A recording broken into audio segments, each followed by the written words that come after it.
As the life of a flower, as a breath or a sigh, so the years that we live as a dream hasten by. True, today we are here, but tomorrow may see just a grave in the vale and a memory of me.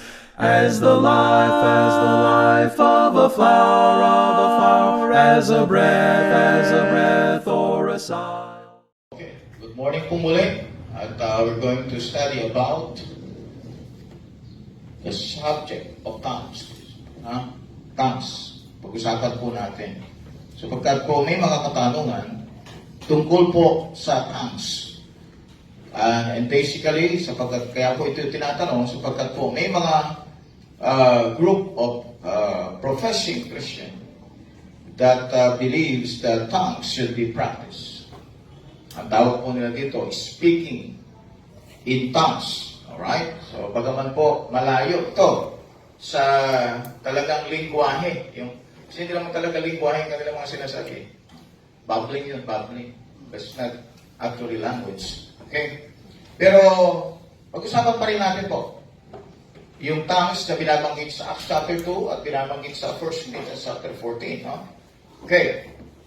Now, both of this chapter, in Acts 2 and 1 Corinthians 14, the subject here is Israel. The nation Israel. Kaya po, may tongues dito sa Acts 2 at may tongues sa 1 Corinthians 14, basically because of Israel. Why Israel? Bakit po Israel? Because the Bible said Israel in 1 Corinthians 1:22. Pag-check po natin. 1 Corinthians 1:22. 1 Corinthians chapter 1, verse 22. 1 Corinthians 1, verse number 22. Okay, 1 Corinthians 1, verse number 22. For the Jews require a sign, and the Greeks seek after wisdom. Okay. Bakit po Israel? Because of sign. Alright? Bakit po? Because Israel started with a sign. No? Exodus chapter 4. Nag-start po sila sa sign. So the nation started with sign. Sign. Ito mga signs na ito yung mga signs and wonders. Okay? Kaya hinahanap po nila yung sign. They seek for a sign. Okay, sign. And this sign, okay, kung makita po natin sa Bible, sa Exodus chapter 4, started with the nation Israel. The signs, Israel started with the sign. Okay? Kaya po naniwala po ang Israel dahil po sa sign na dumating. At ito mga sign po na ito, example of them is, you go to Exodus chapter 4, verse 1. And Moses answered and said, But behold, they will not believe me. Alright? Nor hearken unto my voice, for they will say, The Lord hath not appeared unto thee. And the Lord said unto him, What is that in thine hand? And he said, A rod. And he said, Cast it on the ground. And he cast it on the ground, and it became a serpent. And Moses fled from before it.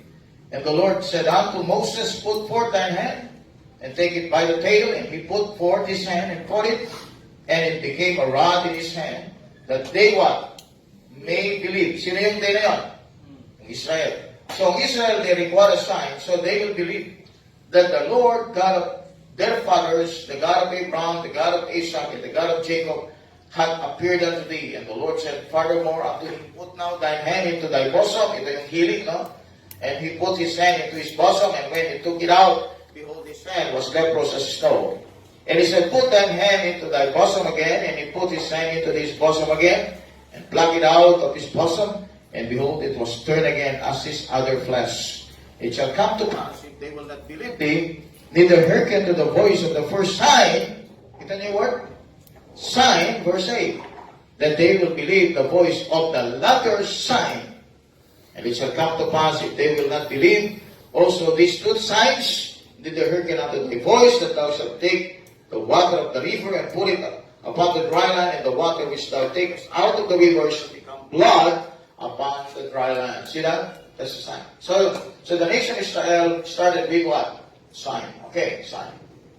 Okay, you go to Isaiah now. Isaiah. Alam mo na, no? Yes. Okay.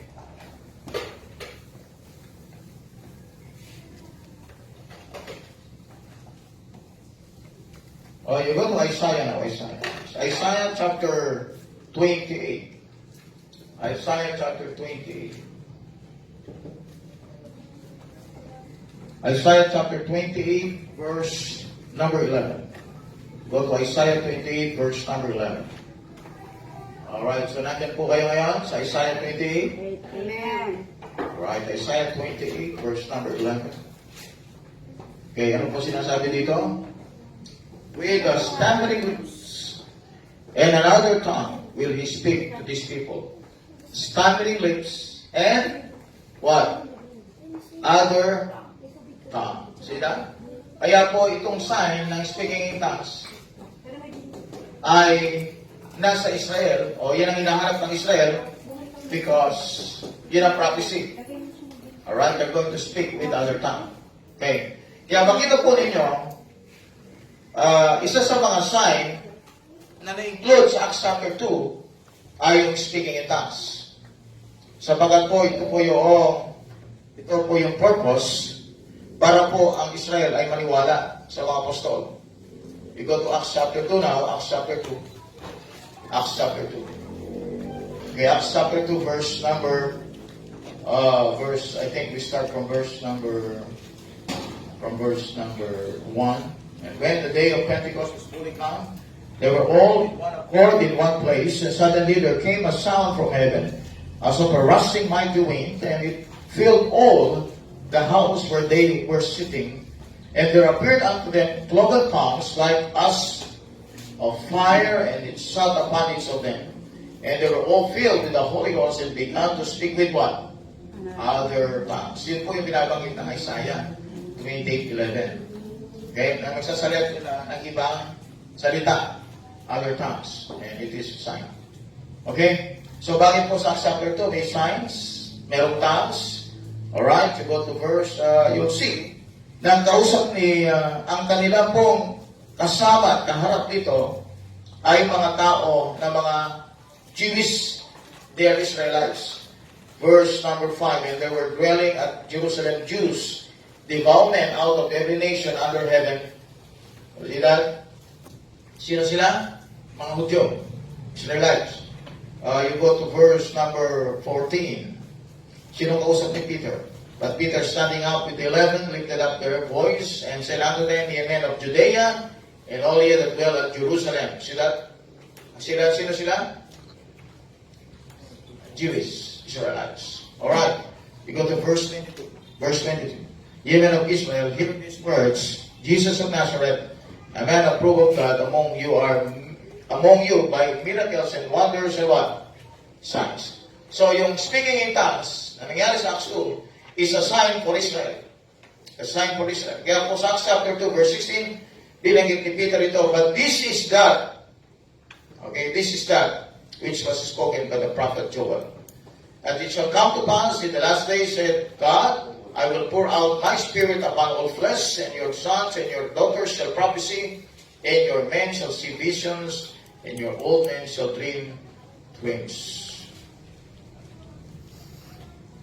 Verse 18, and on my servants and on my handmaids, handmaidens, I will pour out in those days of my spirit, and they shall prophesy, and I will show wonders in heaven above, and signs in the earth beneath, blood and fire and vapor of smoke. So yung second coming ni Christ may mga signs. Okay? Mga signs. Patuloy. Okay, may mga signs. Para i-live ko na. So pinag-uusapan po natin ito because some people are confused. They believe that dapat po ay mga speaking in tongues sa ating panahon. Okay, now, lahat po natin, ang subject natin is about tongues. Okay, Israel is always connected with signs. It is connected with signs. They seek for a sign, they start with sign, and it is promised for them to speak in other tongues. Okay.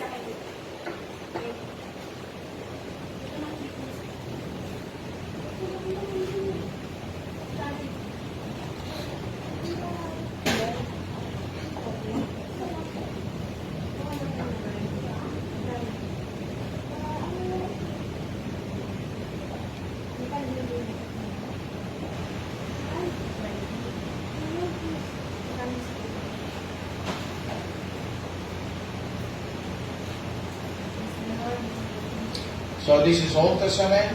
The Jews started with signs. Okay? And then, ang pinakamatinding sign na binigyan ng Panginoon is the sign of resurrection. Yun ang pinakamatinding niyang sign. Ginawa, the sign of resurrection. Okay? So ito isang sign. Alright, this is another sign. And then, in our time, ang church po, first of all, nung nag-start po sila, nag-start po dito ang church, right? Okay? Acts chapter 2. Okay, Acts chapter 2. Yung church po sa panahon ito is what? Mixed with Jewish people, Jews and Gentiles. Okay.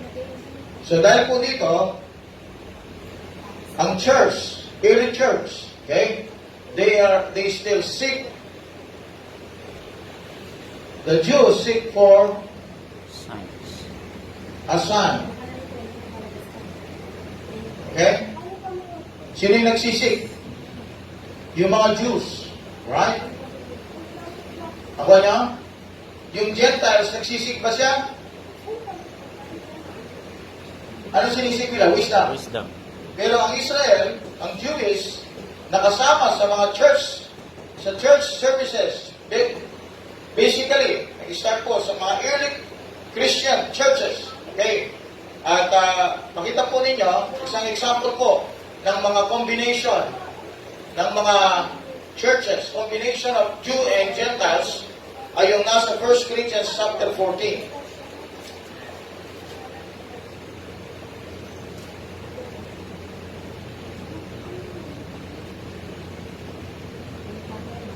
Alright? Punta po kayo sa 1 Corinthians chapter 14. So, yung 1 Corinthians chapter 14 is an example of early churches. Early church. Okay? And the early church is mixed with mixed race. It is mixed with what? With Jews and Gentiles. Alright, so nako niya? Alright, babalikan po natin ulit, no? Balikan po natin, wrap up natin. Sa Acts chapter 2, kung bakit po may tongues dito, tapos sa 1 Corinthians 14, bakit po may tongues? Why do you think merong tongues dito? Ha? Why do you think sa Acts 2 may tongues? At sa 1 Corinthians may tongues? What do you think? Para kanino itong tongues? Para kanino yung tongues sa 1 Corinthians 14? Para kanino yung tongues sa Acts chapter 2? Para kanino? Yung naghahanap ng sign. Eh, sino yung naghahanap ng sign?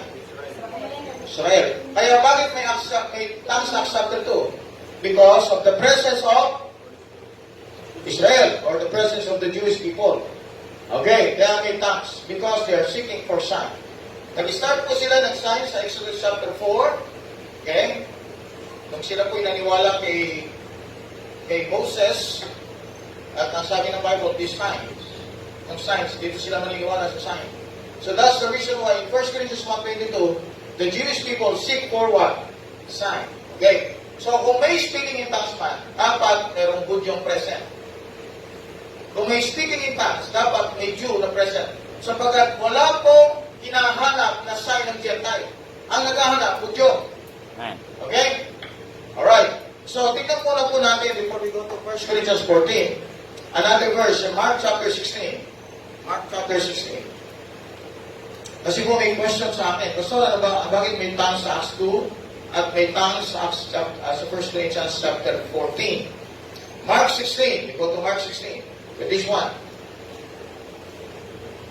Alright. You go to verse number 15, Mark 16 and 15. And he said unto them, go ye into all the world and preach the gospel to every creature. Verse number 16. He that believeth and is baptized shall be saved, and he that believeth not shall be damned. And these signs, see that? These signs shall follow them that believe.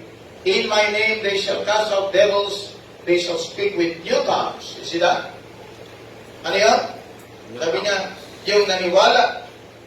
Sino yung naniwala na yan? Sino yung naniwala na yan? Yeah, Jewish people.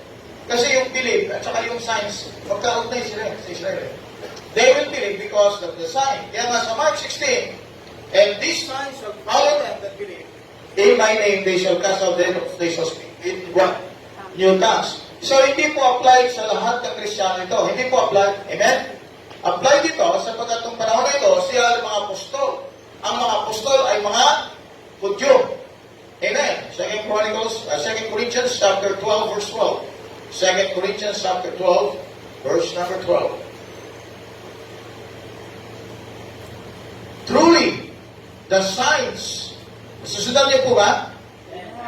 The signs of an apostle were wrought among you in all patience, in signs and wonders and mighty deeds. At ang isa sa mga sign is what? Speaking in tongues. That's why in Acts chapter 2 may tongues, 1 Corinthians 14 may tongues.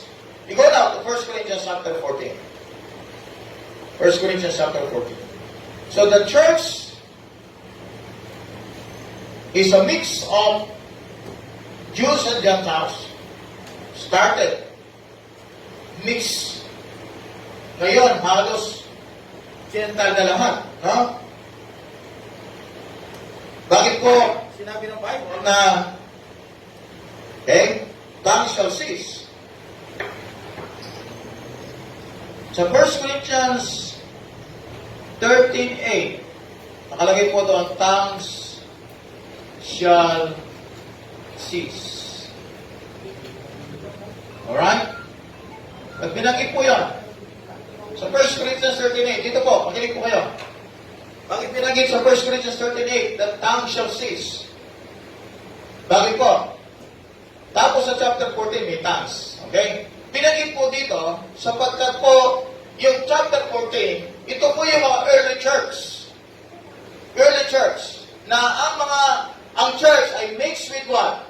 Jews and Gentiles.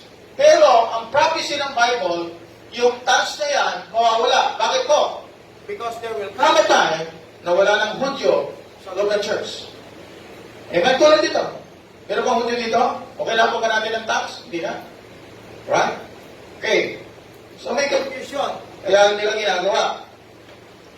Look at verse 27. Rules on tongues. If anyone speak in a known tongue, let it be by two or at the most by three, and that by course, and let one interpret. Bakit kailangan interpreter? Kasi nga, may mga Gentile, at yung tongues, ibang wika yun. Ibang wika. Ang purpose ng tongues is for the believers, or for the unsaved Jew to believe. Kaya kung may unsaved Jew na nasa loob ng church, maniniwala siya doon sa apostol, maniniwala doon sa nagpipreach, sapagkat ito nagpipreach nito, meron siyang sign. Amen. Amen. Kaya sabi ng Bible, may tongue, kung may unknown tongue, ito yung rule, dapat merong interpreter. But if there be no interpreter, let him keep silence in the church and let him speak to himself and to God. Let the prophets speak 2 or 3 and let the other judge. Tandaan natin, no? During this early church, meron pa mga prophets. Kaya makinig po kayo dito. May mga prophets, may apostol, at may signs. These are early church. Early church. Ang Corinthian church po ay AD 57. Early church. Ano na bang year tayo? Malapit na sa rapture tayo. 2,000 years na. So, eventually, yung mga believers, ay yung mga Israel na namimix doon sa church, sa isang congregation, okay? at meron na naliligaw na unbelieving Jew sa mga congregation, nangyayari lang yun sa early church. Bakit? Sapagat ang mga Hudyo, nami-mix pa sila because ang setting, tandaan natin, ang setting ay Israel, ang setting ay Syria, ang setting ay ang mga lugar na saan nandun ang mga Hudyo. Amen? Kaya kailangan ng tongues. Pero ngayon, kailangan ba? Ang setting natin nasa Pilipinas na. Kailangan ba ang tongues? Of course, hindi na. Okay. Now, bakit may nag-speaking tongues? Because kaya nag-speaking tongues muna, basically, they don't know the Bible. Secondly, they are confused. Thirdly, they are ignorant. Alright? 1 Corinthians 14. Okay, let's check the Bible. 1 Corinthians 14. Ulitin po natin. Basahin. Let the prophet speak 2 or 3 and let the other judge. If anything be revealed to another that sitteth by, let the first hold his peace, for ye may all prophesy one by one, that all may learn and all may be comforted. And the spirits of the prophets are subject to the prophets, for God is not the author of confusion, but of peace, as in all churches of the saints. Let your women keep silence in the churches. Ito po yung rule ng tongues, ha? Walang babae na mag-speaking in tongues. For it is not permitted unto them to speak, but they are commanded to be under obedience, as also said the Lord. And if they will learn anything, let them ask their husbands at home, for it is shame for women to speak in the church. What? Take the word of God out from you, or came it unto you only? If anyone think himself to be a prophet or spiritual, let him acknowledge that the things that I write unto you are the commandments of the Lord. But if any man be ignorant, let him be ignorant. Wherefore, brethren, forbid to prophecy, and forbid not to speak with tongues. But here, let all things be done decently and in order. Naintindihan niyo ba? Bakit po may tongues sa Acts chapter 2? Bakit may tongues sa 1 Corinthians 14? Because yung congregation nila is mixed with Jewish people. Alright. Meron pa po dito. Verse number 8. Brethren, be not children in understanding. Howbeit in malice be ye children, but in understanding be men. In the law it is written, with many other tongues and other lips will I speak unto these people, and yet for all that will they not hear me, said the Lord. Isaiah 28:11. Alright. Okay. Wherefore, tongues are for a sign, not to them that believe, but to them that what? Believe na. Believe not. So yung mga unbelieving Jews. Okay, bakit may tongues dito? Sapagkat yung unbelieving Jews, alright, they seek for what? They seek for sign. Yung unbelieving Jews, alright, present sa congregation, kailangan nila ng sign, kaya merong tongues sa 1 Corinthians 14. That is the purpose of the tongues, para ma-convert yung mga Jew, sapagkat sa simula pa lamang, sa Exodus chapter 4, they started signs. Kaya kung tuturuan kayo mag-speaking in tongues, o kaya sasabihin, kung hindi ka nag-speak tongues, hindi ka spiritual, reject the man. Reject the people. Reject the person. Okay? The word believe in 1 Corinthians 14 are the Jewish people, which are the subject also in Acts chapter 2. So yung Acts chapter 2, bakit may tongues? Para yung mga unbelieving Jew present the time sa Pentecost ay maniwala. Kaya nga ilan po ay na-save? 3,000. Bakit sila na-save? Una, dahil nakita nila yung signs, nag-speak yung mga apostol ng ibang wika, amen? And then they preach about Jesus Christ. Tama po? Na-save sila, alright? 3,000 na mga Hudyo. Now, listen to this. Pagdating sa 1 Corinthians 14, ang setting naman, loob ng church, at nandun ang Jew, na unbelieving, nandun ang Gentile, na Christian. Para po yung mga Jew na unsaved, mag-i-speak po yung mga saved na Jew ng ibang tongues. That purpose, makukuha nilang ma-convert ang mga Hudyo. See that? Yan? Okay. Verse 23. If therefore the whole church be come together into one place, and all speak with tongues, and there come in those that are unlearned or unbelievers, will they not say that they are mad? But if all prophecy and there come in one that believeth not, or one unlearned, he is convinced of all, is judge of all. Okay? And thus are the secrets of his heart made manifest. And so falling down on his face, he will worship God and report that God is in you of truth. How is it then, brethren?